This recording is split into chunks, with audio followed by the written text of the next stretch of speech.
आज हम polity short notes के तीसरे भाग में टॉपिक नंबर 13 को देखेंगे, जिसमें प्रमुख वाद एवं उससे संबंधित तथ्यों के बारे में हम लोग जानेंगे। आज देखते हैं कि पहला है केशवानंद भारती बनाम केरल राज्य।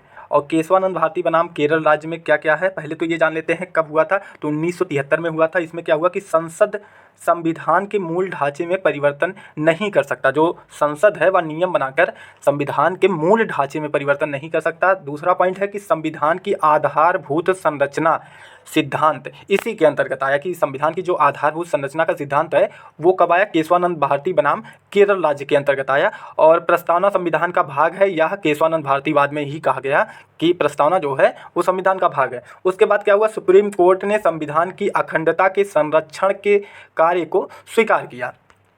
ठीक है, अगला देखेंगे, दूसरा है मेनका गांधी बनाम भारत संघ 1978।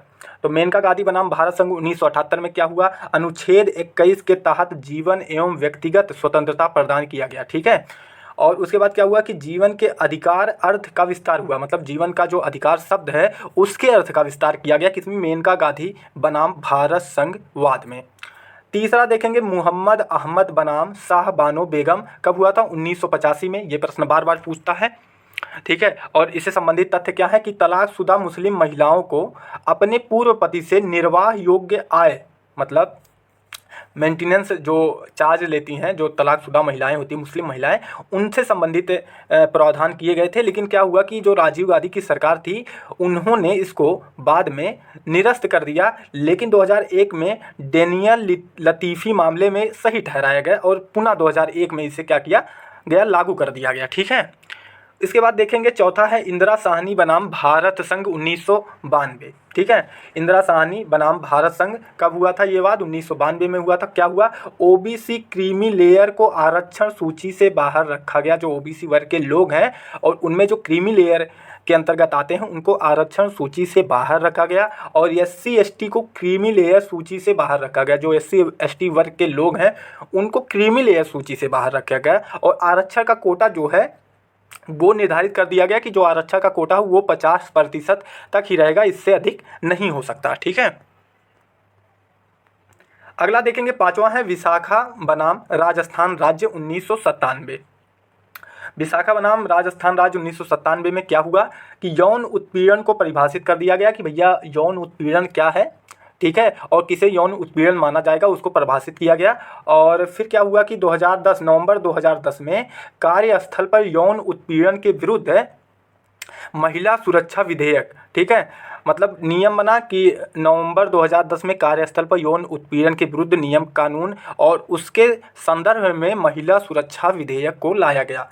छठवां है अरोड़ा रामचंद्र शानबाग बनाम भारत संघ 2011।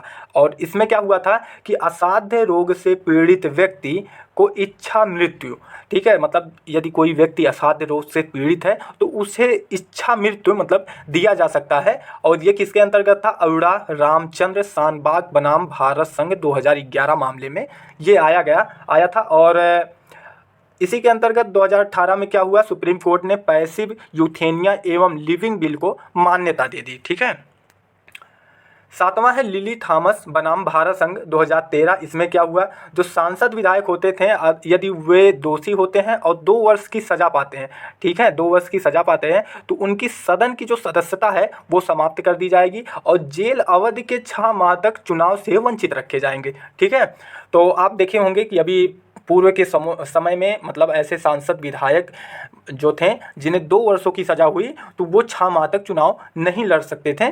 तो ये सब चीज़ें कहाँ, लिली थॉमस बनाम भारत संघ 2013 बाद में हुआ। इसके बाद जो अगला है 8वां है न्यायमूर्ति के.एस. पट्टास्वामी वर्सेस भारत संघ 2017 मामले में क्या हुआ कि निजता का अधिकार मौलिक अधिकार घोषित कर दिया गया और अनुच्छेद 21 के तहत संरक्षण प्राप्त हुआ। ठीक है, जो निजता का अधिकार है उसे मौलिक अधिकार घोषित कर दिया गया और इसे अनुच्छेद 21 के तहत संरक्षण प्रदान किया गया, संरक्षित किया गया। ठीक है, अगला है नवतेज सिंह जौहर वर्सेस भारत संघ 2018। और इसमें क्या हुआ कि जो भारतीय दंड संहिता आईपीसी है उसकी धारा 377 को, ठीक है, अवैध ठहराया गया। 377 क्या है, कि जो समलैंगिकता थी उसको मतलब उसके संबंध में था कि अपराध माना जाता था, उसको अवैध ठहराया गया और समलैंगिकता को मतलब सही ठहराया गया न्यायालय के द्वारा कि समलैंगिक होना मतलब अपराध नहीं है। तो आज के लिए बस इतना था। इसके पहले का जो वीडियो है और जो 2 पार्ट हैं, आप इस वीडियो के प्लेलिस्ट में जाकर देख सकते हैं। ये वीडियो छोटा इसलिए बनाया गया क्योंकि थोड़ा ये पॉइंट मतलब अलग था। इसके बाद जो है वो आर्टिकल के शॉर्ट नोट्स हैं। तो अब अगला वीडियो जो आएगा वो आर्टिकल से संबंधित होगा। मिलते हैं आपसे अगले वीडियो में, तब तक के लिए नमस्कार, धन्यवाद।